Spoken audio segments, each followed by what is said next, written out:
మెదక్ జిల్లా కాప్రా జీహెచ్ఎంసీ పరిధిలో అక్రమ నిర్మాణాలు జోరుగా సాగుతున్నాయి. కాప్రా జీహెచ్ఎంసీ పరిధిలోని సెకండ్ డివిజన్ పద్మశాలి టౌన్షిప్ లో అక్రమ నిర్మాణాలు విచ్చలవిడిగా సాగుతున్నా అధికారులు మాత్రం పట్టించుకోవడం లేదనే ఆరోపణలు వినిపిస్తున్నాయి. అక్రమ నిర్మాణాలపై టౌన్ ప్లానింగ్ ఏసీపీ కృష్ణమోహన్ ను వివరణ అడగగా కొన్ని నిర్మాణాలకు నోటీసులు ఇచ్చామని, మరికొన్ని నిర్మాణాలకు నోటీసులు ఇస్తామని తెలిపారు.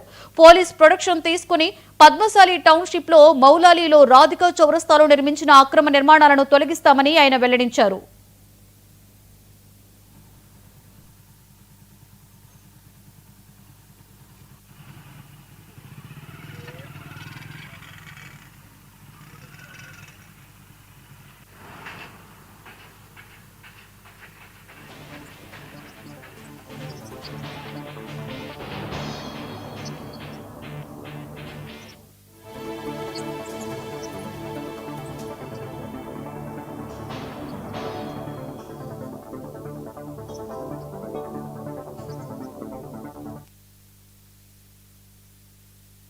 మెడికల్ కాలేజీలో ప్రైవేటీకరణ విరమించుకోవాలని రాష్ట్ర ప్రభుత్వానికి వ్యతిరేకంగా వైసీపీ చలో మెడికల్ కాలేజ్ కార్యక్రమం